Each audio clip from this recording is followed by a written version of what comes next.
ये मत सोचिए कि कहाँ का हो रहा है, आप हम्म। एक वोट डालिए, बिल्कुल। बटन दबाइए, बिल्कुल। इससे मजबूत कुछ नहीं, बहुत मजबूत है बहुत ये। मजबूत चीज है प्रजातंत्र। दर्शकों नमस्कार प्रणाम, मैं मुकेश सिन्हा दिल है भारत की टीम के साथ आज एक शिक्षाविद से मिलेंगे। शिक्षाविद से जानेंगे क्या चल रहा है और कैसे भारत के अगला प्रधानमंत्री जो बनने वाले हैं उनके बारे में भी जानेंगे, उनके विचार लेंगे। साथ साथ शिक्षा का जो स्तर हमारे यहाँ बढ़ता या घटता जा रहा है उस पर भी बात करेंगे। तो दर्शकों, मैं प्रोफेसर यशपाल सिंह जी को अपने चैनल पे अभिवादन करता हूं। सर आपका बहुत बहुत स्वागत है, इस्तकबाल करिए मेरे चैनल पे। और धन्यवाद। जी सर, बताइए सर कैसा लग रहा है आपको, अभी क्या करा? अभी तो आप रिटायरमेंट के बाद काफी कुछ घर पे हैं आप। अभी मैं दिल्ली से करीब 10 दिन पहले यहाँ आया हूँ। चुनाव की प्रक्रिया जो चल रही है, जी जी। इस पर भी मेरी बड़ी नज़र रहती है। अच्छा अच्छा। अखबार के माध्यम से हो चाहे जी जी। तो मोबाइल। सोशल मीडिया, मोबाइल सबसे। जी, जी इसमें इंटरेस्ट। जी। तो कैसा होगा प्रधानमंत्री? सर हमारा सेशन चल रहा है, मैं सबसे मिल रहा हूँ, जो शिक्षाविद भी आप हैं और बहुत सारे ऐसे लोगों से मिला हूँ और उनका विचार जानना है कि कैसा होगा प्रधानमंत्री या कैसे होने चाहिए हमारे प्रधानमंत्री या विधायक या संसद में जो हमारे पहुंचने वाले हैं पार्लियामेंट मेंबर। तो इसके बारे में सर थोड़ा सा दर्शकों को बताएं। ऐसा है कि अभी के जो प्राइम मिनिस्टर हैं, जी इनको इस देश की जानकारी ही नहीं है। जी और ये ऊपर-ऊपर आकर के जी यह इस देश पर शासन कर रहे हैं। जी करने की मंशा इनकी बहुत पहले से थी। जी। और जानकारी देश की जब तक नस-नस की जानकारी नहीं रहेगी, सही बात है। यहाँ पर जितने लोग हैं, जितनी अ, जातियाँ हैं, एक एक तरह से कहिए, जी। या जो बहुत संप्रदाय हैं, जातियाँ भाषाएं हैं, हैं। धार्मिक हो चाहे और तरह का, किसी तरह का भी हो, जी। उसको जाने बिना, हम्म। उसको समझे बिना और अपने को उसके साथ आत्मसात किए बिना जी आप उसके लिए काम कभी कर ही नहीं सकते हैं। जी तो मेरा कहना है कि यहाँ पर हम लोग तो ढेर दिन से पॉलिटिक्स में ही लगे हुए हैं। जी जी जबकि कि कभी कहीं खड़ा होने का, चाहे इलेक्शन लड़ने का कोई मंशा नहीं थी। जी जी लेकिन साथियों को साथ देना, जी उनके साथ घूमना, जी जी विचार विमर्श करना, जी यह जब हम लोग पढ़ रहे थे जैन कॉलेज से ही, करीब-करीब 63 में हम आए थे यहाँ जैन कॉलेज में पढ़ने के लिए। अच्छा। तो यह बात रहती थी। हम्म। उस समय भी जातियों में असमानता थी।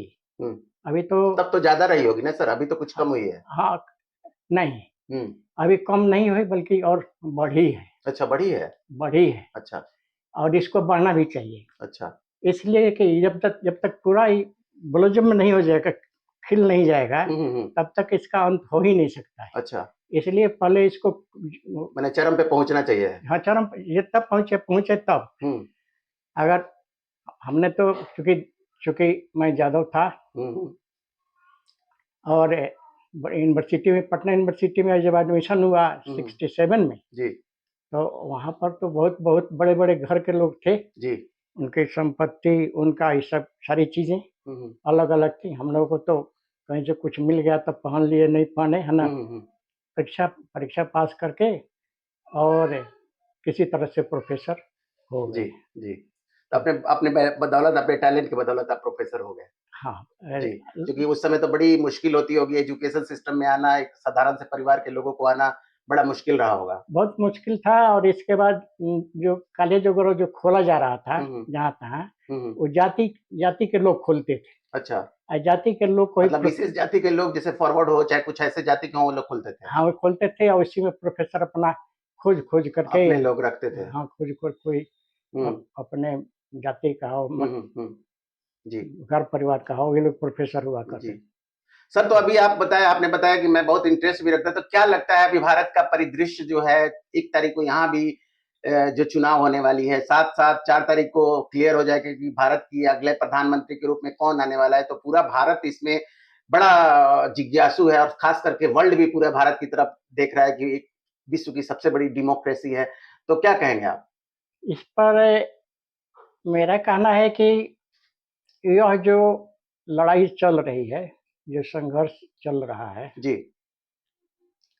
और जिस तरह से संघर्ष ये चल रहा है, इस संघर्ष में आपको अलायंस जो है, इंडियन अलायंस। इंडिया, हाँ, अलायंस जो है यह बाजी मार ले जाएगी। अच्छा।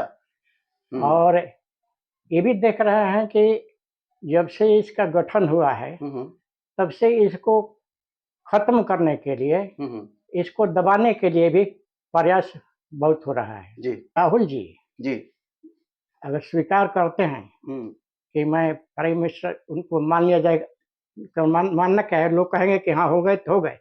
अगर वे नहीं हुए तो फिर ढूंढना है ना, ये ढूंढना पड़ेगा इन लोगों को कि किस आदमी को दूं।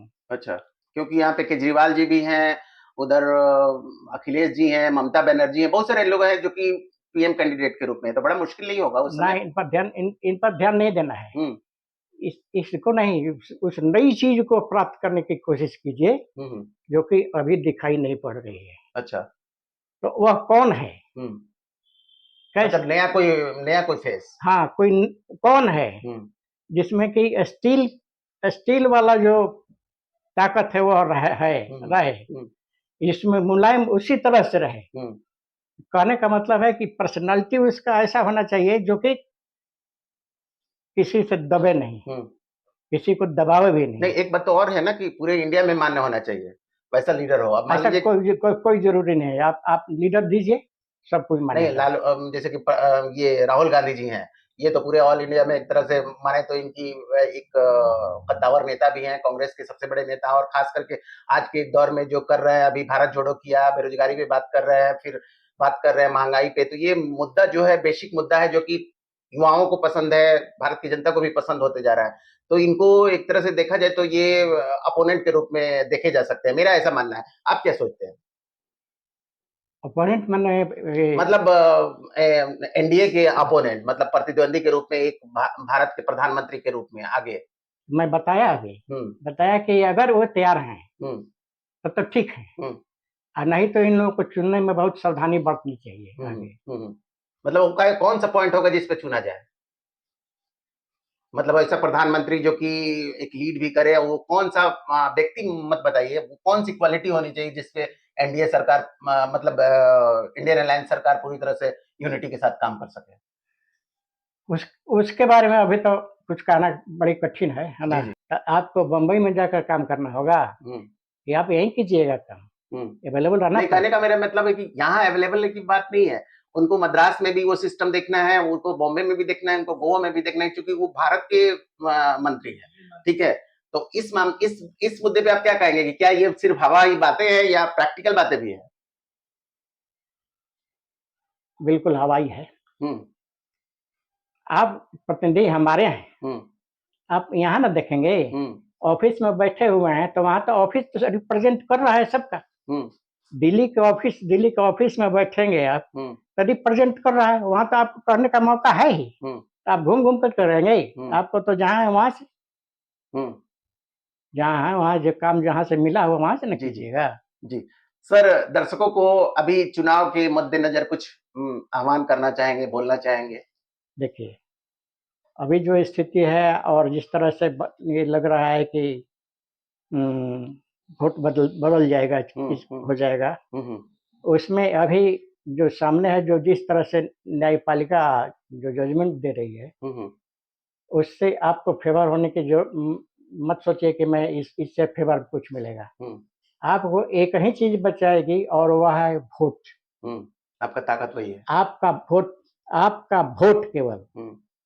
ये मत सोचिए कि कहाँ का हो रहा है, आप एक वोट डालिए, बटन दबाइए, बिल्कुल, इससे मजबूत कुछ नहीं, बहुत मजबूत है, बहुत मजबूत चीज है प्रजातंत्र।